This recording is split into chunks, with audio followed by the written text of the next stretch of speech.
Corona काल आया, lockdown लगा तो दोवां दे कारोबार ठप हो गए। दोनों लुधियाना शहर तो पिंड आके वस गए। पुੱਤ ਹੁਸ਼ਿਆਰਪੁਰ तो पिंड आके वस गया। पिंड दे विच आके खेतीबाड़ी की शुरुआत की ते बीजी हल्दी। पर मैं ये सोचा भी खेतों के दरख्तों के हल्दी ही हो सकती है। खेत खाली आ, इन्हों तो क्यों ना कोई कम लीए। ते हल्दी जल्द लिया के बीजी 1.5 किला, तो हल्दी काफ़ी हुई, मतलब बहुत मेहनत की।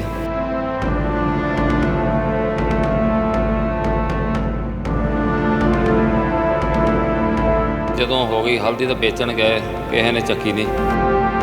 ਮੰਡੀ ਵਾਲਾ ਕਹਿੰਦੇ ਚੱਕਦੇ ਹੀ ਨਹੀਂ, ਕੋਈ ਮੰਡੀ ਨਹੀਂ ਇਹਦੀ ਹਲਦੀ ਦੀ, ਕੋਈ ਮੰਡੀ ਨਹੀਂ। ਤੇ ਮੈਂ ਕੀ ਕਰਾਂਗਾ, ਮੈਂ ਉਹ ਗ੍ਰੈਂਡਰ ਲਿਆ ਕੇ ਲੁਧਿਆਣੇ ਤੋਂ ਤਾਂ ਲਿਆ ਕੇ ਇੰਜਣ 'ਤੇ ਲਾਤਾ। ਜਿਵੇਂ ਥੱਲੇ ਭੱਠੀ ਲੱਗੀ ਹੋਈ ਆ, ਉਹਦੇ ਵਿੱਚ ਅੱਗ ਬਲਦੀ ਹੈ ਤਾਂ ਫਿਰ ਉਹ ਬੋਇਲਰ ਆ, ਉਹਨੂੰ ਸਟੀਮ ਬੋਇਲਰ ਕਹਿੰਦੇ। ਉਹ 'ਚ ਵਾਟਰ ਹੁੰਦਾ, ਉਹਦੇ ਵਿੱਚ ਕੁਝ ਲੈਵਲ ਤੱਕ ਵਾਟਰ ਭਰਿਆ ਜਾਂਦਾ, ਉਹਦਾ ਲੈਵਲ ਵੀ ਹੈਗਾ ਸਾਈਡ 'ਤੇ ਲੱਗਾ। ਉਹਦੇ 'ਚ ਭਰ ਕੇ ਥੱਲੇ ਜਦੋਂ ਬੋਇਲਰ ਹੁੰਦਾ, ਉੱਥੇ ਪ੍ਰੈਸ਼ਰ ਗੇਜ ਆ। ਬਸ ਮਾਈਂਡ 'ਚ ਕਿ ਮਿਹਨਤ ਕਰਨੀ ਆ, ਬਸ ਕਰਨੀ ਆ। ਫਿਰ ਇੱਥੇ ਆ ਕੇ ਡੈਡੀ ਨਾਲ ਆਪਾਂ ਮਿਹਨਤ ਕੀਤੀ ਰਲ ਕੇ, ਜਾਣੀ ਗੁਡਾਈ ਵੀ ਕਰਨੀ ਸਵੇਰੇ, ਪਹਿਲਾਂ ਆਪ ਸਵੇਰੇ 6 ਵਜੇ ਉੱਠ ਕੇ ਕੰਮ ਕਰਨਾ। ਫਿਰ ਦੁਪਹਿਰ ਨੂੰ ਗੱਡੀ ਲੈ ਕੇ ਮਾਲ ਵੇਚਣ ਵੀ ਜਾਣਾ, ਪਿੰਡਾਂ 'ਚ ਜਾਣਾ, ਸ਼ਹਿਰਾਂ ਦੇ ਵਿੱਚ ਵੀ ਜਾਣਾ। ਲੋਕਾਂ ਨੇ ਬਹੁਤ ਆਨੇ ਦਿੱਤੇ, ਪਰ ਬਹੁਤ ਕੁਛ ਕਿਹਾ ਲੋਕਾਂ ਨੇ, ਪਰ ਨਹੀਂ, ਹੌਸਲਾ ਰੱਖਿਆ। ਨਹੀਂ, ਦਿਨ ਬਦਲਣਗੇ, ਇੱਕ ਦਿਨ ਬਦਲੂਗਾ ਜ਼ਰੂਰ। ਉਹ ਕਹਿੰਦੇ ਹੋਣਗੇ ਇੰਜੀਨੀਅਰ ਹੈਗਾ, ਕਿਹੜੇ ਕਲਚਰ ਹੈਗਾ? ਕਹਿੰਦੇ ਬਹੁਤ ਕਹਿੰਦੇ ਸੀਗੇ ਕਿ ਤੂੰ ਆਹ ਕਿਹੜਾ ਕੰਮ ਕਰਨ ਲੱਗੇ। ਕਹਿੰਦੇ ਕੰਮਾਂ 'ਚ ਕੋਈ ਕੰਮ ਆ ਇਹ? ਮੈਂ ਕੋਈ ਗੱਲ ਨਹੀਂ, ਮੈਂ ਪੈਸੇ ਕਮਾਉਣੇ ਆ। ਬਾਹਰ ਲੋਕੀ ਜਾ ਕੇ ਭਾਂਡੇ ਮਾਂਜਦੇ ਆ, ਮੈਂ ਇੱਥੇ ਕਰ ਲਿਆ ਆਪਣਾ, ਨਾਲੇ ਘਰ ਦਾ ਘਰ 'ਚ ਮੇਰਾ ਆਪਣਾ। ਸਤਿ ਸ਼੍ਰੀ ਅਕਾਲ, ਹਮਦਰਦ ਟੀਵੀ ਦੇਖ ਰਹੇ ਹੋ, ਮੈਂ ਹਾਂ ਸੁਖਵਿੰਦਰ ਸਿੰਘ। ਕੋਰੋਨਾ ਕਾਲ ਦੇ ਵਿੱਚ ਇੱਕ ਇੰਜੀਨੀਅਰ ਦੀ ਨੌਕਰੀ ਚਲੀ ਗਈ। ਇੱਕ ਨਹੀਂ, ਬਹੁਤਿਆਂ ਦੀਆਂ ਨੌਕਰੀਆਂ ਗਈਆਂ ਸੀ, ਪਰ ਕੁਝ ਕੁ ਨਿਰਾਸ਼ ਹੋ ਕੇ ਘਰਾਂ ਦੇ ਵਿੱਚ ਬਹਿ ਗਏ ਤੇ ਕੁਝ ਨੇ ਜ਼ਿੰਦਗੀ ਨੂੰ ਅੱਗੇ ਤੋਰਨ ਦੇ ਲਈ ਇੱਕ ਨਵਾਂ ਸੰਘਰਸ਼ ਦੀ ਸ਼ੁਰੂਆਤ ਕਰ ਲਈ। ਅੱਜ ਇੱਕ ਇੰਜੀਨੀਅਰ ਪਿਓ ਪੁੱਤ ਦੀ ਕਹਾਣੀ ਤੁਹਾਡੇ ਨਾਲ ਸਾਂਝੀ ਕਰਨ ਜਾ ਰਿਹਾ ਹਾਂ।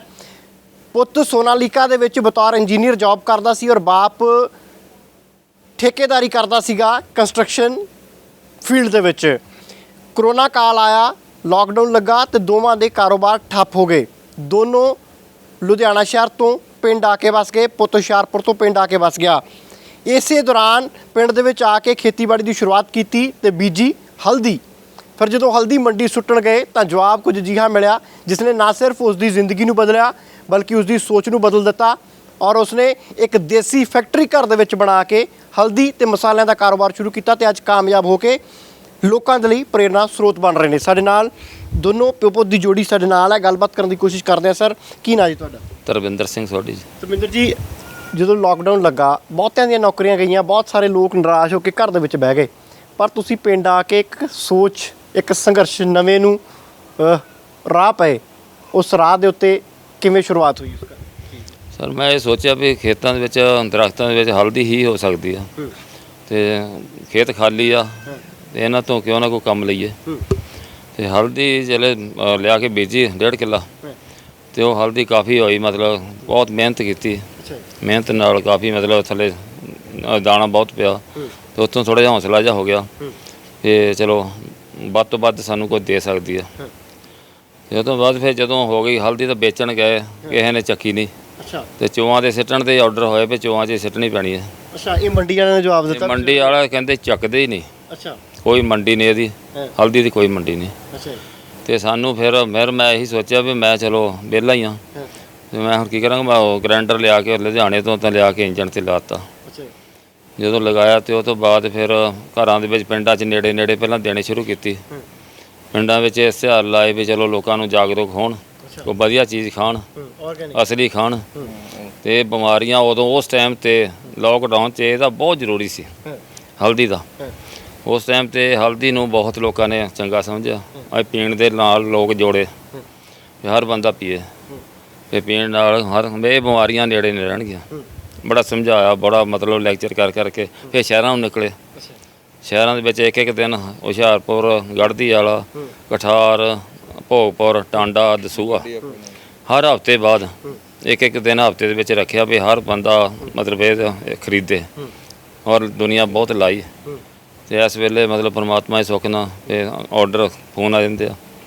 ਫੋਨ ਆਉਂਦੇ ਤਾਂ ਉਹਨਾਂ ਨੂੰ ਫਿਰ ਉੱਥੇ ਗੱਡੀਆਂ ਭੇਜਦੇ ਆ, ਕਿਉਂ ਰੂਟ ਤਾਂ ਅਸੀਂ ਬੰਨੇ ਹੋਏ ਆ।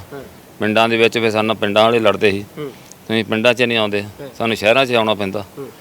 ਫਿਰ ਪਿੰਡਾਂ 'ਚ ਵੀ ਅਸੀਂ ਗੱਡੀਆਂ ਲਾਈਆਂ, ਈ ਰਿਕਸ਼ੇ ਖਰੀਦੇ ਹੌਲੀ ਹੌਲੀ। ਅੱਛਾ, ਜਦੋਂ ਪਿੰਡ ਆ ਕੇ ਜਦੋਂ ਇੱਕਦਮ ਖੇਤੀਬਾੜੀ ਸ਼ੁਰੂ ਕਰਨੀ ਪੈ ਗਈ, ਉਤੋਂ ਫਸਲ ਵੀ ਉਹ ਵੇਚ ਦਿੱਤੀ ਜਿਹੜੀ ਜ਼ਿਆਦਾ ਫਸਲ ਬੀਜ ਦਿੱਤੀ ਜਿਹੜੀ ਵਿਕਦੀ ਨਹੀਂ, ਜਿਹਦਾ ਕੋਈ ਗਾਹਕ ਨਹੀਂ।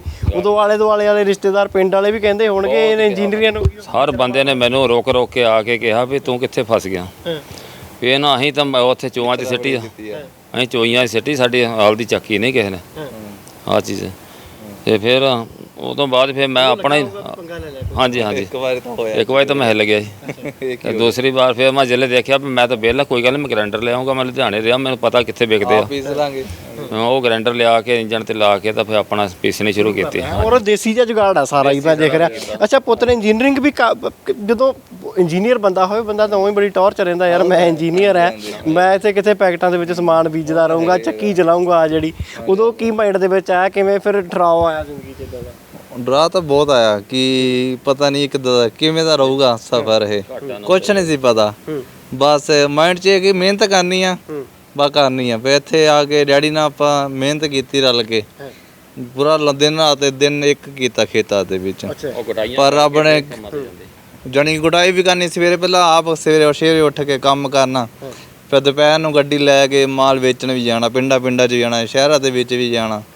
ਲੋਕਾਂ ਨੇ ਬਹੁਤ ਆਨੇ ਦਿੱਤੇ, ਪਰ ਬਹੁਤ ਕੁਛ ਕਿਹਾ ਲੋਕਾਂ ਨੇ, ਪਰ ਨਹੀਂ, ਹੌਸਲਾ ਰੱਖਿਆ, ਨਹੀਂ, ਦਿਨ ਬਦਲਣਗੇ, ਇੱਕ ਦਿਨ ਬਦਲੂਗਾ ਜ਼ਰੂਰ। ਲੋਕ ਕਹਿੰਦੇ ਹੋਣਗੇ ਇੰਜੀਨੀਅਰ ਹੈਗਾ, ਇਹ ਕਿਹੜੇ ਕੰਮ ਪੈ ਗਿਆ? ਕਹਿੰਦੇ ਬਹੁਤ ਕਹਿੰਦੇ ਸੀਗੇ ਕਿ ਤੂੰ ਆ ਕਿਹੜਾ ਕੰਮ ਕਰਨ ਲੱਗੇ, ਕਹਿੰਦੇ ਕੰਮਾਂ 'ਚ ਕੋਈ ਕੰਮ ਆ ਇਹ। ਮੈਂ ਕੋਈ ਗੱਲ ਨਹੀਂ, ਮੈਂ ਪੈਸੇ ਹੀ ਕਮਾਉਣੇ ਆ। ਬਾਹਰ ਲੋਕੀ ਜਾ ਕੇ ਭਾਂਡੇ ਮਾਂਜਦੇ ਆ, ਮੈਂ ਇੱਥੇ ਕਰ ਲਿਆ ਆਪਣਾ, ਨਾਲੇ ਘਰ ਦਾ ਘਰ 'ਚ ਮੇਰਾ ਆਪਣਾ, ਨਾਲੇ 4 ਪੈਸੇ ਮੈਂ ਵਧੀਆ ਕਮਾ ਹੋ ਰਿਹਾ, ਮੈਨੂੰ ਕੋਈ ਚਾਹੀਦਾ ਹੋਰ। ਬਾਹਰ ਵੀ 50-60 ਕਮਾਉਣਾ, ਇੱਥੇ ਵੀ 10-20 ਦੀ ਚਲ ਕਮਾਈ ਜਾਂਦੇ ਆ, ਆਪਣਾ ਘਰ ਦਾ ਚੱਲਦਾ ਵਧੀਆ। ਅੱਛਾ, ਤੁਸੀਂ ਇੰਜੀਨੀਅਰ ਸੀਗੇ, ਕਹਿੰਦੇ ਬਹੁਤ ਸਾਰਾ ਸਮਾਨ ਬੜਾ ਮਹਿੰਗਾ ਮਿਲਦਾ ਸੀ, ਫਿਰ ਤੁਸੀਂ ਘਰੇ ਕੱਟ ਵੱਢ ਕਰਕੇ ਬਣਾਈ ਹੈ, ਇਹ ਕਿਵੇਂ ਆਈਡੀਆ ਆਇਆ, ਇਹਦਾ ਕੀ ਕੰਮ ਹੁੰਦਾ? ਅਸੀਂ ਪਹਿਲਾਂ ਬਾਹਰ ਪੁੱਛਣ ਗਏ ਇਹਦਾ ਸਾਰਾ ਆਈਡੀਆ, ਤੇ 35,000 ਕੋਈ ਦੱਸੇ, ਕੋਈ 30 ਦੱਸੇ। ਫਿਰ ਮੈਂ YouTube ਤੇ ਚੈੱਕ ਕੀਤਾ ਕਿ ਕਰਨੀ ਤਾਂ ਅਸੀਂ ਪੋਲਿਸ਼ ਹੀ ਆ, ਕਿ ਇੰਨੀ ਮਹਿੰਗਾ ਉਹਨਾਂ ਨੇ ਕੀ ਕੀਤਾ, ਇੱਕ ਗੇਅਰ ਬਾਕਸ ਲਗਾ ਕੇ ਡਰਮ ਲਿਆ ਕੇ ਬਕਮਾਉਣਾ ਹੀ ਆ।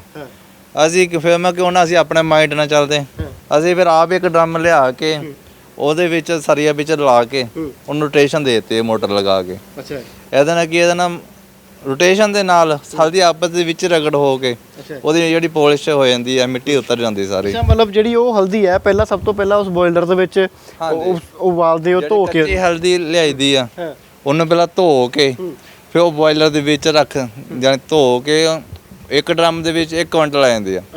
ਉਹਦੇ ਵਿੱਚ ਇੱਕ ਡਰਮ ਦੇ ਵਿੱਚ ਪਾਉਣ ਤੋਂ ਬਾਅਦ ਉਧਰੋਂ ਅਸੀਂ ਭੱਠੀ ਬਾਲਦੇ ਆ, ਬੇਸ਼ੱਕ ਤੁਹਾਨੂੰ ਮੈਂ ਦਿਖਾ ਵੀ ਦੇਣਾ ਇੱਕ ਵਾਰੀ ਸਾਰਾ।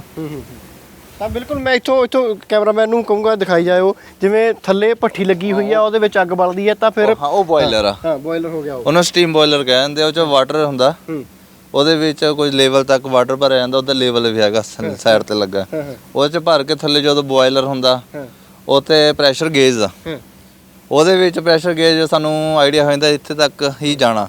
ਜਦੋਂ ਪ੍ਰੈਸ਼ਰ ਗੇਜ ਬਣ ਜਾਂਦਾ, ਇਹਦੇ ਵਿੱਚ ਆਲਰੇਡੀ ਹਲਦੀ ਪਈ ਹੁੰਦੀ ਆ ਕੱਚੀ, ਤੇ ਅਸੀਂ ਉਧਰ ਓਪਨ ਕਰ ਦਈਦਾ, ਵੋਲਵ ਲੱਗੇ ਹੋਏ ਆਲਰੇਡੀ ਸਾਰੇ ਜਿੱਥੇ ਜਿੱਥੇ ਲੱਗੇ ਹੋਏ, ਤੇ ਵੋਲਵ ਲਗਾ ਓਪਨ ਕਰ ਦਈਦਾ। ਜੋ ਸਟੀਮ ਆਉਂਦੀ ਆ ਆਫਟਰ 20 ਮਿੰਟਸ to 25 ਮਿੰਟਸ ਤੇ ਸਟੀਮ ਨਾਲ ਬੋਇਲ ਹੋ ਜਾਂਦੀ ਹਲਦੀ। ਉਸ ਤੋਂ ਬਾਅਦ ਫਿਰ ਇੱਥੇ ਸੁਕਾਉਂਦੇ, ਉਹ ਤੋਂ ਇੱਥੇ ਸੁਕਾਈ ਦੀ ਆ, ਉੱਪਰ ਸੁਕਾ ਲਈ ਦੀ ਆ, ਔਰ ਫਿਰ ਇਹਦੇ ਵਿੱਚ ਇਹਨੂੰ ਪਾਲਿਸ਼ਿੰਗ ਕਰ ਦਿੱਤੀ। ਇਹਦੇ ਵਿੱਚ ਸੁਕਾਉਣ ਤੋਂ ਬਾਅਦ ਉਹ ਤੋਂ ਇੱਥੇ ਪਾਲਿਸ਼ ਕਰੀਦਾ। ਅੱਛਾ ਜੀ। ਉਹ ਤੋਂ ਬਾਅਦ ਨੈਕਸਟ ਪ੍ਰੋਸੈਸ ਜਿਹੜਾ ਆਉਂਦਾ, ਉਸ ਤੋਂ ਬਾਅਦ ਜਿਹੜੀਆਂ ਅੱਗੇ ਮੈਂ ਦੇਖ ਰਿਹਾ ਉਹ ਵੀ ਦੇਸੀ ਜਿਹਾ ਹੀ ਹੈ ਤਿਆਰ ਕੀਤਾ? ਨਹੀਂ, ਉਹ ਚੱਕੀ ਆ ਪ੍ਰੋਪਰ ਲਈਆਂ ਹੋਈਆਂ ਸੀ। ਹਾਂਜੀ, ਚੱਕੀ ਆ ਵਾ, ਇਹ ਵੀ ਜਲੰਧਰ ਲਿਆਂਦੀ ਮਸ਼ੀਨ ਆ ਸਟਾਰਟਿੰਗ ਵਾਲੀ ਮਸ਼ੀਨ ਸਾਡੇ ਕੋਲ। ਅੱਛਾ ਜੀ, ਹਾਂਜੀ। ਜਦੋਂ ਅਸੀਂ ਸ਼ੁਰੂਆਤ ਕੀਤੀ ਸੀਗੀ ਉਹ ਸੀਗੀ ਮੋਬਾਈਲ। ਅੱਛਾ, ਫਿਰ ਹੋਰ ਕੀ ਹੈਗਾ ਹਲਦੀ ਦੇ ਨਾਲ? ਇਹਦੀ ਮਾਰਕੀਟਿੰਗ ਦਾ ਇੱਕ ਬਹੁਤ ਵੱਡਾ ਫਿਰ ਸਵਾਲ ਆ ਜਾਂਦਾ। ਹਲਦੀ ਤੁਸੀਂ ਆਪਣੀ ਬੀਜੀ ਹੀ, ਚਲੋ ਵੱਢ ਕੇ ਘਰੇ ਲਿਆ ਕੇ ਤਿਆਰ ਵੀ ਕਰ ਲਈ, ਪੀਸ ਵੀ ਲਈ, ਫਿਰ ਮਾਰਕੀਟਿੰਗ ਦਾ ਬੜਾ ਕਿਸਾਨ ਨੂੰ ਇੱਕ ਜਿਹੜੀ ਹੈ ਉਹ ਪਰੇਸ਼ਾਨੀ ਆ ਜਾਂਦੀ ਹੈ ਵੀ ਆਪਾਂ ਇਹਨੂੰ ਵੇਚਣੀ ਕਿਵੇਂ ਹੈ, ਕਿਵੇਂ ਲੋਕਾਂ ਨੂੰ ਇਹਦੇ ਉੱਤੇ ਵਿਸ਼ਵਾਸ ਹੋਵੇ, ਕਿਉਂਕਿ ਬਾਹਰ ਤਾਂ ਬਹੁਤ ਵੱਡੇ ਵੱਡੇ ਬ੍ਰਾਂਡ ਨੇ, ਪਰ ਇੱਕ ਕਿਸਾਨ ਨੇ ਇੱਕ ਛੋਟੇ ਜਿਹੇ ਘਰ ਦੇ ਵਿੱਚੋਂ ਇੱਕ ਚੀਜ਼ ਤਿਆਰ ਕੇ ਪੈਕਟ ਬੰਦ ਕਰਕੇ ਦੇਣੀ ਹੈ, ਤਾਂ ਫਿਰ ਉਹਦੇ ਵਿੱਚ ਵਿਸ਼ਵਾਸ ਲੋਕਾਂ ਦਾ ਕਿਵੇਂ ਬਣਦਾ? ਵਿਸ਼ਵਾਸ ਦੀ ਗੱਲ ਇੱਦਾਂ ਵੀ ਅਸੀਂ ਆਪ ਗਾਰੰਟੀ ਦਿੰਦੇ ਹਾਂ 100%।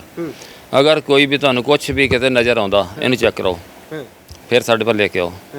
ਇਹ ਤੁਹਾਨੂੰ ਕੋਈ ਵੀ ਕਿਤੇ ਸ਼ੱਕ ਆ ਤੇ ਇੱਥੋਂ ਬੰਦੇ ਨੂੰ ਅਗਲੇ ਥੋੜਾ ਯਕੀਨ ਹੋ ਜਾਂਦਾ ਵੀ ਐਡੀ ਗਾਰੰਟੀ ਨਾਲ ਕਹਿ ਰਹੇ ਆ 10,000 ਨਾਮ ਰੱਖਿਆ ਸੀ ਉੱਤੇ ਗੱਡੀਆਂ ਤੇ ਲਿਖ ਕੇ ਲਾਇਆ ਸੀ। ਜਿਹੜਾ ਸਾਨੂੰ ਗਲਤ ਸਾਬਤ ਕਰ ਦੇਵੇ ਕਿਸੇ ਵੀ ਚੀਜ਼ ਚੋਂ 10,000 ਨਾਮ ਦੇਵਾਂਗੇ। ਅੱਛਾ। ਤੇ ਦੁਨੀਆ ਨੇ ਫਿਰ ਮਤਲਬ ਪੜ੍ਹਦੇ ਸੀ, ਹਰ ਬੰਦਾ ਪੜ੍ਹ ਕੇ ਜਾਂਦਾ ਤੇ ਇਸ ਕਰਕੇ ਮਤਲਬ ਅਗਲੇ ਨੂੰ ਇਸ ਕਰਕੇ ਯਕੀਨ ਜਿਹੜਾ ਇੱਕ ਵਾਰ ਲੈ ਜਾਂਦਾ ਸੀ ਉਹ ਮਤਲਬ ਉਹਨੂੰ ਯਕੀਨ ਹੋ ਜਾਣਾ ਤੇ ਉਹਨੇ 10 ਗਾਹਕ ਹੋਰ ਸਾਡੇ ਨਾਲ ਜੋੜਦੇ ਸੀ। ਅੱਛਾ ਹਾਂਜੀ। ਅੱਛਾ, ਕਿੰਨੇ ਕਿੱਲੇ ਦੇ ਵਿੱਚ ਕਰ ਰਹੇ ਹੋ ਤੁਸੀਂ ਕਾਰੋਬਾਰ ਹੁਣ? ਉਹ ਕਿਦਾਂ ਕਿੰਨੇ ਖੇਤਾਂ ਦੇ ਵਿੱਚ ਕਰ ਰਹੇ ਹੋ? 5 ਕਿੱਲੇ। ਇਸ ਵੇਲੇ 5 ਕਿੱਲੇ ਲਾਏ ਜੀ। ਅੱਛਾ ਜੀ। ਹਾਂਜੀ। ਤੇ 5 ਕਿੱਲੇ ਦੇ ਵਿੱਚ ਕਾਰੋਬਾਰ ਹੈ। ਅੱਛਾ, ਇਹ ਗੱਡੀ ਵੀ ਫਿਰ ਤਿਆਰ ਕੀਤੀ, ਗੱਡੀ ਦੇ ਵਿੱਚ ਹੁਣ ਪਿੰਡਾਂ ਦੇ ਵਿੱਚ ਲੈ ਕੇ ਜਾਂਦੇ ਹੋ? ਹਾਂਜੀ, ਪਿੰਡਾਂ 'ਚ ਸ਼ਹਿਰਾਂ 'ਚ। ਹਾਂਜੀ, ਦੋਨਾਂ ਥਾਵਾਂ 'ਤੇ ਜਾਂਦੇ, ਸ਼ਹਿਰਾਂ 'ਚ ਪਿੰਡਾਂ 'ਚ ਦੋਨਾਂ 'ਚ। ਤੇ ਲੋਕ ਆਉਂਦੇ ਨੇ ਫਿਰ ਇੱਥੇ ਵਿਸ਼ਵਾਸ ਕਰਦੇ ਨੇ? ਜਿਹੜਾ ਇੱਕ ਵਾਰੀ ਲੈ ਕੇ ਜਾਂਦਾ ਸਮਾਨ ਉਹ ਸਾਨੂੰ ਫਿਰ ਕਾਲ ਹੀ ਕਰਦੇ ਆ, ਤੁਸੀਂ ਕਿਸ ਦਿਨ ਆਉਣਾ। ਅੱਛਾ ਜੀ। ਹਾਂਜੀ, ਅੰਦਰ ਵੀ 2 ਲੱਗੀਆਂ ਹੈਗੀਆਂ ਨੇ, ਇੱਧਰ ਵੀ। ਅੱਛਾ, ਕਦੇ ਇਹ ਨਹੀਂ ਇਹ ਸੋਚਿਆ ਸੀਗਾ ਵੀ ਇਹ ਜਿਹੜਾ ਜਦੋਂ ਲੁਧਿਆਣੇ ਗਏ ਜਾਂ ਹੁਸ਼ਿਆਰਪੁਰ ਗਏ ਜਾਂ ਵੱਡੀਆਂ ਕੰਪਨੀਆਂ ਵਿੱਚ ਨੌਕਰੀਆਂ ਕੀਤੀਆਂ ਵੀ ਅਸਲ ਦੇ ਵਿੱਚ ਕਾਰੋਬਾਰ ਇੱਥੋਂ ਇਸ ਛੋਟੇ ਘਰ ਤੋਂ ਸ਼ੁਰੂ ਕਰੋ? ਕਦੇ ਨਹੀਂ ਸੋਚਿਆ ਸੀਗਾ ਇਸ ਬਾਰੇ 'ਚ। ਬਈ ਇਹ ਜ਼ਰੂਰ ਸੋਚਿਆ ਸੀ ਕਿ ਆਪਣਾ ਬਿਜ਼ਨਸ ਕਰਨਾ, ਇਹ ਮਾਈਂਡ 'ਚ ਜ਼ਰੂਰ ਸੀ, ਸ਼ੁਰੂ ਤੋਂ ਸੀਗਾ, ਸ਼ੁਰੂ ਤੋਂ ਮੇਰੇ। ਹਾਂ, ਬਸ ਇੱਕ ਵਾਰ ਸਟਾਰਟਅਪ ਚਲੋ ਇੱਥੋਂ ਆ ਕੇ ਸਾਨੂੰ ਥੋੜਾ ਜਿਹਾ ਮੈਨੂੰ ਦਿਖਿਆ ਹਾਂ ਬਈ ਹਲਦੀ ਦਾ ਯੂਨੀਕ ਬਿਜ਼ਨਸ ਆ ਕੀ ਹੋਊਗਾ ਕਿਤੇ ਨਾ ਕਿਤੇ ਸਫਲ। ਬਸ ਇਹ ਸੋਚ ਨੂੰ ਲੈ ਕੇ ਆ ਫਿਰ ਸਟਾਰਟ ਚੱਲ ਪਏ। ਬਸ ਅੱਜ ਕਿਤੇ ਨਾ ਕਿਤੇ ਸਕਸੈਸ ਮਿਲੀ ਵੀ ਆ। ਅੱਛਾ, ਕੀ ਤਿਆਰ ਕਰ ਰਹੇ ਹੋ ਤੁਸੀਂ ਇਸ ਸਮੇਂ? ਇਸ ਟਾਈਮ ਸਾਡੇ ਕੋਲ ਹੈਗੀ ਹਲਦੀ, ਆਪਣੀ ਬੇਸਨ ਦਾਲ ਲੈ ਕੇ ਆਪਣਾ ਬੇਸਨ ਬਣਾ ਲਈਦਾ, ਆਪਣਾ ਦੇਸੀ ਮੱਕੀ ਦਾ ਆਟਾ ਲਿਆ, ਮੱਕੀ ਲਿਆ ਕੇ ਆਟਾ ਪੀਸ ਲਈਦਾ। ਉਹ ਵੀ ਪੈਕਟ ਵਿੱਚ? ਹਾਂਜੀ, ਉਹ ਵੀ ਦਲੀਆ ਬਣਾ ਲਈਦਾ, ਕਾਲਾ ਨਮਕ ਆ, ਮਿਰਚਾਂ ਆਪਣੀਆਂ ਹੁੰਦੀਆਂ ਘਰ ਦੀਆਂ। ਅੱਛਾ, ਉਹ ਵੀ ਮਿਰਚਾਂ ਦਾ ਵੀ ਮੈਨੂੰ ਦੱਸਿਓ ਨਾਲ ਦੀ ਨਾਲ, ਕਹਿੰਦੇ ਇੱਕੋ ਫਸਲ ਦੇ ਨਾਲ 2 ਫਸਲਾਂ ਤੁਸੀਂ? 2 ਫਸਲਾਂ। ਹੁਣ ਇੱਦਾਂ ਕਿ ਮਈ ਦੇ ਵਿੱਚ ਅਸੀਂ ਇਹ ਬੀਜੀ ਦਾਲ ਮਿਰਚ, ਤੇ ਅਪ੍ਰੈਲ ਦੇ ਵਿੱਚ ਹੀ ਹੁੰਦੀ ਆ, ਮਾਰਚ ਮਈ ਦੇ ਵਿੱਚ ਬੀਜ ਹੋ ਜਾਂਦੀ। ਤੇ ਉਸ ਟਾਈਮ ਅਸੀਂ ਹਲਦੀ ਬੀਜੀ ਦੀ, ਕਿਉਂ ਹਲਦੀ ਨੂੰ 2-3 ਮਹੀਨੇ ਲੱਗ ਜਾਂਦੇ ਆ ਕਿ ਬਾਹਰ ਆਉਣ ਤੱਕ, ਆਪਣੀ ਕਵਰ ਤੱਕ। ਜਦ ਤੱਕ ਮਿਰਚਾਂ ਆਪਣਾ ਜ਼ੋਰ ਲੈ ਕੇ ਹਟੀ ਇਸ ਟਾਈਮ ਤੱਕ, ਹੁਣ ਇਸ ਟਾਈਮ ਹਲਦੀ ਜ਼ੋਰ ਆਤੇ ਆ। ਅੱਛਾ ਜੀ। ਤੇ ਹੁਣ ਅਸੀਂ ਜਦ ਤੱਕ ਅਸੀਂ ਉਹ ਫਸਲ ਮਿਰਚਾਂ ਵਾਲੀ ਲੈ ਲਈ ਆ, ਆਪਣੀ ਪੂਰੀ ਕਰ ਲਈ ਆ, ਤੇ ਅਸੀਂ ਹੁਣ ਅੱਧੇ ਦੀ ਵੱਢ ਲਈ, ਮਤਲਬ ਦਸੰਬਰ ਵਾਸਤੇ ਕਿ ਦੁਬਾਰਾ ਪਗਾਰ ਆਏਗੀ ਮਿਰਚਾਂ ਦੀ, ਉਹਨੇ ਮੁੜ ਕੇ ਫੇਰ ਕਵਰ ਹੋ ਜਾਣਾ। ਉਹ ਮਿਰਚਾਂ ਉਸ ਟਾਈਮ ਜਾ ਕੇ ਵੈਲਿਊ ਵੱਧ ਜਾਂਦੀ ਆ, ਆਪਣੀ 80-90 ਰੁਪਏ ਕਹਿੰਦੇ ਕਿਲੋ ਜਾਂਦੀ ਆ ਸਰਦੀਆਂ ਜਾ ਕੇ। ਅੱਛਾ, ਇੱਕ ਗੱਲ ਹੋਰ ਹੈ ਵੀ ਜਿਸ ਤਰੀਕੇ ਦੇ ਨਾਲ ਤੁਸੀਂ ਸਾਰਾ ਕੁਝ ਆਪ ਪੈਕਟਾਂ ਦੇ ਵਿੱਚ ਬਣਾ ਕੇ ਵੇਚ ਦਿੱਤਾ, ਇੱਕ ਪਾਸੇ ਕਿਸਾਨ ਮੰਡੀ ਦੇ ਵਿੱਚ ਸੁੱਟ ਕੇ ਆਉਂਦਾ ਫਿਰ ਵੀ ਕਈ ਦਿਨ ਰੁਲਦਾ ਵੀ ਆ ਉੱਥੇ, ਚਾਹੇ ਉਹ ਕਣਕ ਹੈ, ਝੋਨਾ ਹੈ, ਕਮਾਦ ਦੀ ਗੱਲ ਕਰੀਏ, ਪੇਮੈਂਟ ਨਹੀਂ ਆਉਂਦੀ। ਪਰ ਲੱਗਦਾ ਵੀ ਜੇਕਰ ਕਿਸਾਨ ਖੁਦ ਇੱਕ ਬਣ ਜਾਵੇ, ਇੱਕ ਕੰਪਨੀ ਬਣ ਜਾਵੇ, ਬ੍ਰਾਂਡ ਬਣ ਜਾਵੇ, ਤਾਂ ਫਿਰ ਮੁਨਾਫਾ ਕੁਝ ਅਲੱਗ ਤਰ੍ਹਾਂ ਦਾ ਮੁਨਾਫਾ ਹੈਗਾ ਜੀ, ਬਹੁਤ ਆ। ਜੇਕਰ ਇਹ 'ਚ ਬਗੈਰ ਮਿਹਨਤ ਆਪਣੀ। ਹੁਣ ਕਿਸਾਨ ਮੈਂ ਦੇਖੇ ਭਾਈ ਆ, ਕਈ ਵਾਰੀ ਇੱਥੋਂ ਜਾਂਦੇ ਆ ਮੰਡੀਆਂ 'ਚ, ਕਈ ਦਿਨ ਰੁਲਦੇ ਆ ਉੱਥੇ ਜਾ ਕੇ ਵੀ, ਕਈ ਦਿਨ ਦੇਖੇ ਅਸੀਂ ਆਪ ਦੇਖਦੇ ਰਹੇ। ਪਰ ਹੁਣ ਅਸੀਂ ਲੋਕਾਂ ਨੂੰ ਆਪ ਕਹੀਦਾ ਕਿ ਤੁਸੀਂ ਬਾਹਰ ਜੋ ਕਰ ਰਹੇ ਹੋ ਆਪਣਾ ਆਪ ਕਰੋ, ਕਿ ਹੁਣ ਇਹੀ ਹਲਦੀ ਬਾਹਰ ਅਸੀਂ ਵੇਚਣਗੇ 10 ਰੁਪਏ ਕਿਲੋ ਕਹਿੰਦੇ ਸੀ ਦੇ ਦਿਓ ਸਾਨੂੰ, ਪਰ ਅੱਜ ਦਾ ਕੱਚੀ ਹਲਦੀ, ਪਰ ਅੱਜ ਦੇ ਟਾਈਮ 'ਚ ਅਸੀਂ 190 ਰੁਪਏ ਕਿਲੋ ਵੇਚ ਰਹੇ ਹਾਂ। ਉਹ ਬਸ ਉਹਦੇ ਵਿੱਚ ਤੁਸੀਂ ਆਪ ਮਿਹਨਤ ਕਰ ਲਈ, ਆਪ ਪੈਕਿੰਗ ਕਰ ਲਈ। ਗੱਲ ਪੈਕਿੰਗ ਤੇ ਆ ਗਈ। ਪੈਕਿੰਗ ਕਰ ਜਦੋਂ ਪੈਕਿੰਗ ਹੋਈ ਉਹਦੀ ਇੱਕ ਬ੍ਰਾਂਡ ਬਣ ਗਿਆ, ਵੈਲਿਊ ਬਣ ਗਈ। ਨਾਲੇ ਪਿਓਰ ਦਾ ਪਿਓਰ ਚੀਜ਼ ਦਾ ਕਦੇ ਕੋਈ ਨਹੀਂ ਮਿਲਦੀ, ਕਿਤੇ ਦੁਕਾਨਾਂ ਤੋਂ ਤੁਸੀਂ ਭੁੱਲ ਜਾਓ ਮਿਲ ਜਾਏਗੀ। ਅੱਛਾ, ਇਨਾਮ ਵੀ ਰੱਖਿਆ 10,000 ਦਾ, ਜੇ ਕੋਈ ਹੇਰਾ ਫੇਰੀ ਹੋਏ ਤਾਂ 10,000 ਨਾਮ ਰੱਖਿਆ ਤੇ ਹਨ। ਅੱਛਾ, ਫਿਰ ਪੈਕਿੰਗ ਪੂਕਿੰਗ ਕੌਣ ਕਰਦਾ ਫਿਰ ਨਾਲ ਇਹਦੇ ਵਾਸਤੇ? ਆਪ ਹੀ ਸਾਰਾ ਕੁਝ ਆਪ ਹੀ ਖੁਦ। ਅੱਛਾ, ਨਾਲ ਘਰ ਦੇ ਹੁੰਦੇ ਆ। ਅੱਛਾ, ਫੈਮਿਲੀ ਹਾਂ, ਫੈਮਿਲੀ ਸਾਰੀ ਨਾਲ ਆ। ਅੱਛਾ, ਨੌਕਰੀ ਕਰਦੇ ਸੀ ਇੱਕ ਪਾਸੇ ਇੰਜੀਨੀਅਰਿੰਗ ਦੀ, ਉਹਦੇ ਵਿੱਚ ਟਾਈਮ ਟੂ ਟਾਈਮ ਜਾਣਾ, ਵੇਲਾ ਕੁਵੇਲਾ ਵੀ ਹੋਣਾ, ਪਰ ਅੱਜ ਆਪਣਾ ਬਿਜ਼ਨਸ ਹੈ। ਆਪਣੇ ਬਿਜ਼ਨਸ ਜਦੋਂ ਮਰਜ਼ੀ ਟਾਈਮ ਲਾ ਲਓ, ਵੇਲਾ ਕੁਵੇਲਾ ਹੋ ਕੇ ਵੀ। ਜ਼ਿੰਦਗੀ ਦਾ ਮਜ਼ਾ ਕਿਹੜੇ ਪਾਸੇ ਹੈ?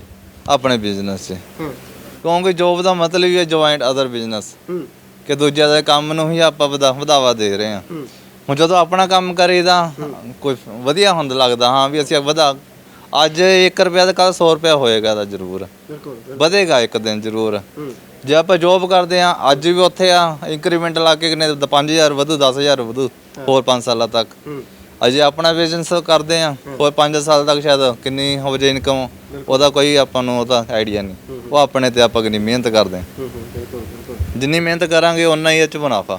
ਅੱਛਾ, 2 ਗੱਡੀਆਂ ਜਾਂਦੀਆਂ ਇਦਾਂ ਦੀਆਂ ਹੁਣ ਪਿੰਡਾਂ? ਹਾਂਜੀ, 2 ਗੱਡੀ, ਇੱਕ ਤਾਂ ਮੈਂ ਹੀ ਲੈ ਕੇ ਜਾਂਦਾ ਹੁਣ ਕਈ ਵਾਰੀ, ਅੱਜ ਛੁੱਟੀ ਤੇ ਮੁੰਡਾ ਜਿਵੇਂ, ਵੈਸੇ ਤਾਂ ਅਦਰਵਾਈਜ਼ ਆ ਜਾਂਦੇ ਮੁੰਡੇ, ਫਿਰ ਤਾਂ ਉਹੀ ਦੋਨੇ ਗੱਡੀ ਲੈ ਕੇ ਜਾਂਦੇ। ਅੱਗੇ ਨੌਕਰੀਆਂ ਦਿੱਤੀਆਂ ਨੇ ਹੁਣ, ਕਦੇ ਨੌਕਰੀਆਂ ਦਿੰਦੇ ਆ ਅੱਗੇ ਹੋਰ ਵੀ ਤਾਂ ਹੁਣ ਲੇਬਰ ਲੱਗੀ ਹੁੰਦੀ ਖੇਤਾਂ ਦੇ ਵਿੱਚ, ਤੇ ਗੱਡੀਆਂ ਤੇ ਲੇਬਰ ਲੈਂਦੀ ਆ। ਤੇ ਹੁਣ ਜੋਬ ਦੇਈਦੀ ਆ ਹੁਣ। ਇਹ ਫਰਕ ਬਹੁਤ ਵੱਡਾ ਫਰਕ ਹੈ। ਕਦੇ ਸੋਚਿਆ ਸੀਗਾ ਵੀ ਪਿੰਡ ਦੇ ਵਿੱਚ ਆ ਕੇ ਕਾਮਯਾਬੀ ਇਸ ਲਈ ਪਿੰਡ 'ਚ ਮਿਲਣੀ? ਨਹੀਂ ਸਰ, ਕਦੇ ਨਹੀਂ, ਇਹੋ ਜਿਹਾ ਪਤਾ ਹੀ ਨਹੀਂ ਸੀ ਸਾਨੂੰ। ਸਾਰੀ ਉਮਰ ਤਾਂ ਉੱਥੇ ਲੁਧਿਆਣੇ ਕੱਢ ਲਈ। ਹਾਂਜੀ, ਇਸ ਕਰਕੇ ਮਤਲਬ ਇੱਥੇ ਤਾਂ ਨਹੀਂ ਸਾਨੂੰ ਪਤਾ ਸੀ। ਇਹ ਤਾਂ ਸਿਰਫ ਇੱਕ ਖੇਤ ਖਾਲੀ ਹੋਣ ਕਰਕੇ ਤੁਹਾਨੂੰ ਦੱਸਿਆ, ਪਹਿਲਾਂ ਦੱਸ ਹਟਿਆ ਵੀ ਸਟਾਰਟਿੰਗ ਅਸੀਂ ਵੈਸੇ ਹੀ ਕਰ ਬੈਠੇ ਵੀ ਚਲੋ ਸ਼ਾਇਦ ਵਿਕ ਜਾਂਦੀ ਹੋਊ, ਪਰ ਨਹੀਂ, ਕਿਸੇ ਨੇ ਚੱਕੀ ਨਹੀਂ। ਪਰ ਅੱਜ ਜਦੋਂ ਪੈਕਟਾਂ 'ਚ ਪਾ ਕੇ ਵੇਚੀ ਫਿਰ ਲੋਕ ਚੱਕਦੇ ਜੀ, ਹੁਣ ਤਾਂ ਚੱਕਦੇ ਜੀ, ਹੁਣ ਤਾਂ ਹੱਸ ਕੇ ਚੱਕਦੇ ਆ। ਕੋਈ ਅਫਸਰ ਸ਼ਾਇਦ ਹੀ ਕੋਈ ਬਚਿਆ ਹੋਵੇ ਜੇ ਨਾ ਖਾਧੀ ਹੋਵੇ। ਅੱਛਾ, ਪਿੰਡ ਵਾਲੇ ਕੀ ਕਹਿੰਦੇ ਨੇ ਹੁਣ ਜਦੋਂ ਲੈ ਕੇ ਜਾਂਦੇ ਆਪ ਆ ਜਾਂਦੇ ਸਾਰੇ ਪਿੰਡਾਂ ਵਾਲੇ, ਨੇੜੇ ਆ ਇੱਥੋਂ ਆ ਕੇ ਲੈ ਜਾਂਦੇ ਆ। ਅੱਛਾ, ਬਾਹਰੋਂ ਵੀ ਡਿਮਾਂਡ ਆਉਂਦੀ ਹੈ? ਬਾਹਰੋਂ ਜਿੰਨੇ ਵੀ ਆ ਰਹੇ ਇੱਥੇ ਸਾਡੇ ਇੰਨੇ ਏਰੀਏ 'ਚ 20 ਦੋਨਾਂ ਪਾਸੇ ਕਿਲੋਮੀਟਰਾਂ ਤੇ 40 ਕਿਲੋਮੀਟਰ ਦੇ ਅੰਦਰ। ਔਰ ਕੋਈ ਬੰਦਾ ਐਸਾ ਨਹੀਂ ਵੀ ਜਿਹੜਾ ਬਾਹਰ ਨਹੀਂ ਜਾਂਦਾ। ਅੱਛਾ ਜੀ, ਇੱਥੋਂ ਪਠਾਨਕੋਟ, ਜੰਮੂ, ਉੱਧਰ ਸਾਰੇ ਇੱਥੋਂ ਲੈ ਕੇ ਜਾਂਦੇ ਆ। ਜਦੋਂ ਦਸੂਹੇ ਸਾਡੀ ਗੱਡੀ ਜਾਂਦੀ ਆ, ਸਭ ਰੁਕ ਕੇ ਜਾਂਦੇ, ਉਹਨਾਂ ਨੂੰ ਪਤਾ ਇਸ ਟਾਈਮ ਤੇ ਗੱਡੀ ਇੱਥੇ ਹਾਜ਼ਰ ਆ। ਅੱਛਾ ਜੀ, ਹੁਣ ਲੱਭ ਲੈਣੀ ਗੱਡੀ। ਕਿੰਨਾ ਕੁ ਬਿਜ਼ਨਸ ਦੀ ਅਖੀਰ ਦੇ ਵਿੱਚ ਗੱਲ ਕਰਾਂ ਤਾਂ ਕੀ ਇੱਕ ਕਿੱਲੇ ਦੇ ਵਿੱਚ ਜੋ ਕਣਕ ਝੋਨਾ ਬੀਜ ਕੇ ਆਪਾਂ ਮੁਨਾਫਾ ਲੈਂਦੇ ਆ, ਪਰ ਜੇਕਰ ਆਪਣੀ ਚੀਜ਼ ਆਪ ਤਿਆਰ ਕਰਕੇ ਆਪ ਉਸ ਦੀ ਉਹਨੂੰ ਕਰਕੇ ਅੱਗੇ ਪ੍ਰੋਸੈਸ ਕਰਕੇ ਜਦੋਂ ਬ੍ਰਾਂਡ ਬਣਾ ਕੇ ਵੇਚਦੇ ਆ ਤਾਂ ਫਿਰ ਕਿੰਨਾ ਕੁ ਮੁਨਾਫੇ ਦਾ ਫਰਕ ਪੈਂਦਾ? ਸਰ ਜੇ ਇਸ ਤਰ੍ਹਾਂ ਵੀ ਸਾਡਾ ਪਹਿਲਾਂ ਤਾਂ 2 ਸਾਲ ਤਾਂ ਹਲਦੀ ਬਹੁਤ ਘੱਟ ਹੋਈ। ਅੱਛਾ ਜੀ, ਕਿਉਂ ਸਾਨੂੰ ਨਾ ਕਿਸੇ ਨੇ ਬੀਜਣੀ ਸਿਖਾਲੀ, ਕਿਸੇ ਅਫਸਰ ਨੇ, ਅਸੀਂ ਅਫਸਰਾਂ ਨੂੰ ਬਹੁਤ ਮਿਲੇ। ਅੱਛਾ ਜੀ, ਜਾ ਕੇ ਮੈਂ ਜਾਂਦਾ ਰਿਹਾ, ਇੱਥੇ ਭੁੰਗੇ ਜਾਂਦਾ ਰਿਹਾ, ਔਰ ਹੁਸ਼ਿਆਰਪੁਰ ਫੋਨ ਕਰਦਾ ਰਿਹਾ ਪਰਮਜੀਤ ਨੂੰ, ਡਾਕਟਰ, ਔਰ ਹੋਰ ਵੀ ਮਤਲਬ ਜਲੰਧਰ ਸੀਗੇ ਅਫਸਰ, ਉਹਨਾਂ ਨੂੰ ਫੋਨ ਕੀਤੇ, ਪਰ ਸਾਨੂੰ ਪੱਲੇ ਕੁਝ ਨਹੀਂ ਪਿਆ। ਅੱਛਾ ਜੀ, ਅਸੀਂ ਆਪਣਾ ਫਿਰ ਦਿਮਾਗ ਨਾਲ ਜਿੱਦਾਂ ਦਾ ਨੁਕਸਾਨ ਹੁੰਦਾ ਗਿਆ ਤੇ ਉਸ ਤਰ੍ਹਾਂ ਮਤਲਬ ਉਹਨੂੰ ਕਵਰ ਕੀਤਾ। ਪਹਿਲਾਂ ਵੀ ਇਹ ਗਲਤੀ ਹੋਈ ਆ ਤੇ ਕਿਉਂ ਹੋਈ ਆ, ਔਰ ਜੇ ਫਸਲ ਘੱਟ ਹੋਈ ਆ ਤੇ ਕਿਉਂ ਘੱਟ ਹੋਈ ਆ। ਜ਼ਿੰਕ ਦੀ ਲੋੜ ਆ ਇਹਨੂੰ, ਐਲੂਮੀਨੀਅਮ ਦੀ ਲੋੜ ਆ, ਪੋਟਾਸ਼ ਦੀ ਲੋੜ ਆ, ਕਿਹੜੀ ਚੀਜ਼ਾਂ ਦੀ ਕਮੀ ਆ।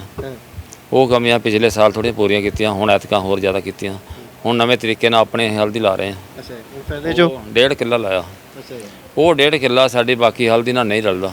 ਅੱਛਾ, ਹਾਂਜੀ, ਉਹ ਮੈਂ ਖੜਾ ਮੈਂ ਜਿਹੜਾ ਮਤਲਬ ਬੱਚੇ ਲੋਕ ਜਾਣਾ। ਅੱਛਾ, ਇੱਕ ਆਖਰੀ ਸਵਾਲ ਹੈ, ਸਰਕਾਰ ਪੱਖੋਂ ਕੋਈ ਕਾਰੋਬਾਰ ਖੋਲ੍ਹਣਾ ਆਵੇ, ਕੋਈ ਵੱਡਾ ਕੋਈ ਕਾਰਖਾਨਾ ਲਾਣਾ ਹੋਵੇ, ਹਾਲਾਂਕਿ ਇਹ ਤੁਸੀਂ ਦੇਸੀ ਇੱਕ ਜੁਗਾੜ ਤਰੀਕੇ ਦੇ ਨਾਲ ਘਰ ਦੇ ਵਿੱਚ ਬਿਜ਼ਨਸ ਸ਼ੁਰੂ ਕੀਤਾ, ਕਦੇ ਸੋਚਿਆ ਵੀ ਇਹਨੂੰ ਮੈਂ ਵੱਡਾ ਕਰਾਂ, ਵੱਡੇ ਲੈਵਲ ਦੇ ਉੱਤੇ ਕਰਾਂ, ਵੀ ਬ੍ਰਾਂਡ ਜੇ ਮੈਂ ਬਣਾਇਆ ਤਾਂ ਬ੍ਰਾਂਡ ਵਾਕਿਆ ਵੱਡਾ ਬਣੇ ਕਿਸਾਨ ਦੇ ਨਾਲ? ਦੇਖੋ, ਬਾਹਰ ਦੇ ਵਾਸਤੇ ਸਾਨੂੰ ਡਿਮਾਂਡਾਂ ਆਉਂਦੀਆਂ ਵੀ ਬਾਹਰ ਭੇਜਣੀਆਂ। ਅਸੀਂ ਅਜੇ ਕਹਿੰਦੇ ਆ ਵੀ ਸਾਡੇ ਭਾਅ ਨਾ ਇੱਥੇ ਨਹੀਂ ਪੂਰਾ ਹੋ ਰਿਹਾ। ਅੱਛਾ ਜੀ, ਤੇ ਸਾਡਾ ਇੱਥੇ ਮਤਲਬ ਸਾਨੂੰ ਪਹਿਲਾਂ ਕਵਰ ਕਰਨਾ ਚਾਹੀਦਾ ਆਪਣਾ ਏਰੀਆ ਪੰਜਾਬ। ਅਸੀਂ ਗਾਂ ਲੁਧਿਆਣੇ ਵਧਣਾ ਚਾਹੁੰਦੇ ਆ, ਲੁਧਿਆਣੇ ਦੇ ਬਹੁਤ ਮਤਲਬ ਉੱਥੇ ਡਿਮਾਂਡ ਆ, ਤੇ ਅਸੀਂ ਉੱਥੇ ਤੱਕ ਨਹੀਂ ਪਹੁੰਚ ਪਾ ਰਹੇ। ਕਿਉਂ ਸਾਡੇ ਕੋਲ ਜ਼ਮੀਨ ਅਜੇ ਘੱਟ ਆ, ਬਜਟ ਘੱਟ ਆ। ਸਰਕਾਰ ਜਿਵੇਂ ਕਾਰਖਾਨਾ ਵੱਡਾ ਲੱਗ ਜੇ ਉਹਦੇ ਵਾਸਤੇ ਵੀ ਕੋਈ ਸਬਸਿਡੀ ਜਾਂ ਕਦੀ ਸਰਕਾਰੀ ਅਧਿਕਾਰੀ ਦੇ ਕੋਲ ਗਏ ਆ, ਫਾਰਮ ਬਣਾਏ, ਮੈਂ ਹਰ ਚੀਜ਼ ਬਣਾਈ ਹੈ ਜੀ। ਸਿਰਫ ਉਹ ਨਹੀਂ, ਇਹ ਇੱਕੋ ਹੀ ਰਿਕਾਰਡ ਦੇ ਵਿੱਚ ਲਿਆਂਦਾ ਜੀ, ਸਾਨੂੰ ਉਹਨਾਂ ਬਿੱਲ ਚਾਹੀਦਾ ਉਸ ਜਿੱਥੋਂ ਤੁਸੀਂ ਬੀ ਲਿਆ। ਅੱਛਾ ਜੀ, ਤੇ ਬੀ ਮੈਂ ਉਸ ਟਾਈਮ ਤੇ ਮੈਂ ਆਪਣਾ ਹੀ ਪਾਉਣਾ ਸੀਗਾ, ਜਿਹੜਾ ਬਚਿਆ ਜੀ, ਜਿਹੜਾ ਮੈਂ 1.5 ਕਿੱਲਾ ਤਿਆਰ ਕੀਤਾ ਜੀ ਹਲਦੀ ਪਹਿਲਾਂ, ਤੇ ਮੈਂ ਉਹ 'ਚੋਂ ਬੀ ਪਾਤਾ, ਤੇ ਮੈਨੂੰ ਕਿਸੇ ਨੇ ਦਿੱਤੇ ਨਹੀਂ ਬਿੱਲ। ਉਹ ਕਹਿੰਦੇ ਬਿੱਲ ਦੇ ਨਹੀਂ ਸਕਦੇ ਇੱਦਾਂ, ਮਤਲਬ ਤੁਸੀਂ ਖਰੀਦਿਆ ਨਹੀਂ ਸਾਤੋਂ। ਹੁਣ ਖਰੀਦਦਾਰੀ ਕਰਦੇ ਆ ਤੇ ਸਾਨੂੰ ਉਹ 50 ਰੁਪਏ ਕਿਲੋ ਬੀ ਪੈਂਦਾ, ਤੇ 50 ਰੁਪਏ ਹਿਸਾਬ ਨਾਲ 8 ਕੁਆਂਟਲ 1 ਕਿੱਲੇ 'ਚ ਪੈਣਾ, ਤੇ ਦੇਖ ਲਓ ਕਿੱਥੇ ਜਾਂਦਾ, 40,000 ਗਿਆ। ਤੇ ਸਾਨੂੰ ਉਹਨਾਂ ਪ੍ਰੋਫਿਟ ਨਹੀਂ ਹੋਣਾ ਜੇ ਅਸੀਂ ਬੀ ਇੱਦਾਂ ਮੁੱਲ ਲੈ ਕੇ ਪਾਉਣ ਲੱਗੇ। ਤੇ ਸਾਨੂੰ ਅਸੀਂ ਸੋਚਿਆ ਵੀ ਗੌਰਮੈਂਟ ਨਹੀਂ ਦਿੰਦੀ ਕੁਛ ਵੀ, ਕੋਈ ਗੱਲ ਨਹੀਂ, ਵੀ ਹੌਲੀ ਹੌਲੀ ਅਸੀਂ ਆਪਣਾ ਹੌਲੀ ਬਣਾ ਲਾਂਗੇ, ਥੋੜ੍ਹਾ ਕਰਕੇ। ਅੱਛਾ, ਹੋਰ ਕਿਸਾਨ ਭਰਾਵਾਂ ਨੂੰ ਕੋਈ ਸਲਾਹ ਦੇਣੀ ਚਾਹੁੰਦੇ ਹੋ? ਤੁਸੀਂ ਇੰਜੀਨੀਅਰਿੰਗ ਲਾਈਨ ਸੀਗੀ ਪਰ ਫਿਰ ਵੀ ਖੇਤੀ ਦੇ ਵਿੱਚ ਕਾਮਯਾਬ ਹੋਏ ਹੋ ਅੱਜ, ਭਾਵੇਂ ਥੋੜ੍ਹੀ ਜ਼ਮੀਨ 'ਚ ਖੇਤੀ ਕੀਤੀ ਹੈ, ਕੋਈ ਸਲਾਹ ਦੇਣੀ ਚਾਹੁੰਦੇ ਹੋ? ਕੋਈ ਆਪਣਾ ਤਜਰਬਾ ਸਾਂਝਾ ਕਰਨਾ ਚਾਹੁੰਦੇ ਹੋ? ਤਜਰਬਾ ਤਾਂ ਮੈਂ ਹੀ ਸਾਂਝਾ ਕਰਨਾ ਚਾਹੂੰਗਾ। ਜੋ ਵੀ ਇਹਦਾ ਕਿਸਾਨ ਵੀਰ ਆਪਣਾ, ਜੋ ਵੀ ਆਪਾਂ ਫਸਲ ਕਰਦੇ ਆ, ਉਹਦੇ ਵਿੱਚ ਅਸੀਂ ਬੇਸ਼ੱਕ ਦਾ ਹੁਣ ਕਈ ਸਬਜ਼ੀਆਂ ਕਰਦੇ ਆ, ਆਲੂ ਦੇ ਕਰਦੇ ਆ। ਹੁਣ ਕਈ ਕਦਾ ਲੁਧਿਆਣੇ ਦੇ ਵੀ ਕਿਸਾਨ ਵੀਰ ਹੈਗੇ ਸਾਡੇ ਇਹੋ ਜਿਹੇ, ਜਿਹੜੇ ਆਪ ਜਾ ਕੇ ਟਰਾਲੀ ਵਿੱਚ ਵੇਚਦੇ ਆ ਜਾ ਕੇ। ਉਹਦੇ ਵਿੱਚ ਉਹਦੇ ਨਾਲ ਕਦ ਮੰਡੀ 'ਚ ਇਹ ਵੇਚਦੇ 20 ਰੁਪਏ, ਉਹ 15 ਰੁਪਏ ਵੇਚਦੇ ਆ, ਤੇ ਉਹਦੇ ਨਾਲ ਉਹਨੂੰ ਦੁੱਗਣਾ ਮੁਨਾਫਾ ਹੁੰਦਾ। ਜਦ ਕਿ ਉਹੀ ਆਲੂ ਜੇ ਮੰਡੀਆਂ ਵਿੱਚ ਵੇਚਦੇ ਆ ਤੇ 2-3 ਰੁਪਏ ਜਾਂਦਾ। ਬਿਲਕੁਲ। ਤਾਂ ਇਹੀ ਕਹਿਣਾ ਚਾਹੂੰਗਾ ਕਿ ਜਿਹੜੀ ਚੀਜ਼ ਆਪਾਂ ਕਰ ਸਕਦੇ, ਵੇਚ ਸਕਦੇ ਆ, ਉਹ ਸ਼ਰਮ ਨਹੀਂ ਕਰਨੀ ਚਾਹੀਦੀ ਆਪਾਂ ਨੂੰ। ਆਪਣੇ ਕਈ ਕਰਦੇ ਨੇ ਆਪਣੇ, ਪਰ ਮੈਂ ਇਹੀ ਕਹਿਣਾ ਚਾਹੂੰਗਾ ਕਿ ਇਹ ਅਸੀਂ ਆਪ ਕਰ ਸਕਦੇ ਆ, ਇਹਦੇ ਵਿੱਚ ਕੋਈ ਸ਼ਰਮ ਵਾਲੀ ਗੱਲ ਨਹੀਂ। ਕਾਮਯਾਬ ਵੀ ਤੇ ਮੁਨਾਫਾ ਵੀ ਹੈ ਕਾਫੀ ਵਾਰ। ਠੀਕ ਹੈ, ਗੱਲਬਾਤ ਕਰਨ ਲਈ ਬਹੁਤ ਬਹੁਤ ਧੰਨਵਾਦ। ਤਾਂ ਇਹ ਕਹਾਣੀ ਤੁਹਾਨੂੰ ਇੰਜੀਨੀਅਰ ਤੋਂ ਕਿਸਾਨ ਬਣੇ ਪਿਓ ਪੁੱਤ ਦੀ ਇਸ ਕਰਕੇ ਦਿਖਾਈ ਹੈ ਕਿ ਸਫਲਤਾ ਜਿਹੜੀ ਆ ਉਹ ਕਿਸੇ ਦੇ ਕੰਮ ਦੇ ਵਿੱਚ ਵੀ ਮਿਹਨਤ ਕਰ ਲਈਏ ਤਾਂ ਸਫਲਤਾ ਇੱਕ ਦਿਨ ਜ਼ਰੂਰ ਮਿਲਦੀ ਹੈ। ਫਿਰ ਕੰਮ ਕਦੇ ਛੋਟਾ ਜਾਂ ਵੱਡਾ ਸੋਚ ਕੇ ਉਸ ਕੰਮ ਨੂੰ ਨਹੀਂ ਛੱਡਣਾ ਚਾਹੀਦਾ। ਕੰਮ ਮਿਹਨਤ ਮੰਗਦਾ, ਜੇਕਰ ਮਿਹਨਤ ਕਰੋਗੇ, ਦਿਮਾਗ ਦੇ ਆਈਡੀਆਜ਼ ਨੂੰ ਅੱਜ ਦੇ ਸਮੇਂ ਦੇ ਮੁਤਾਬਕ ਦੜਾਓਗੇ ਤਾਂ ਕਾਮਯਾਬੀ ਫਿਰ ਖੁਦ ਚੱਲ ਕੇ ਕੋਲ ਆਉਂਦੀ ਹੈ। ਜਿਵੇਂ ਇਹਨਾਂ ਦੇ ਕੋਲ ਅੱਜ ਘਰ ਦੇ ਵਿੱਚ ਬੇਸ਼ੱਕ ਪਲਾਂਟ ਬਹੁਤ ਛੋਟਾ ਹੈ, ਬੇਸ਼ੱਕ ਦੇਸੀ ਜੁਗਾੜ ਲਾ ਕੇ ਮਸ਼ੀਨਾਂ ਤਿਆਰ ਕੀਤੀਆਂ ਗਈਆਂ ਨੇ, ਡਰਮ ਵੱਢ ਕੇ ਮਸ਼ੀਨ ਬਣਾਈ ਗਈ ਹੈ, ਪਰ ਅੱਜ ਉਸ ਡਰਮ ਦੇ ਨਾਲ ਇਹ ਕਮਾਈ ਵੀ ਚੰਗੀ ਕਰ ਰਹੇ ਨੇ। ਫਿਲਹਾਲ ਕੈਮਰਾਮੈਨ ਰਈਸ ਦੇ ਨਾਲ ਸੁਖਵਿੰਦਰ ਸਿੰਘ, ਹਮਦਰਦ TV, ਸ਼ੇਰਪੁਰ ਪੱਕਾ।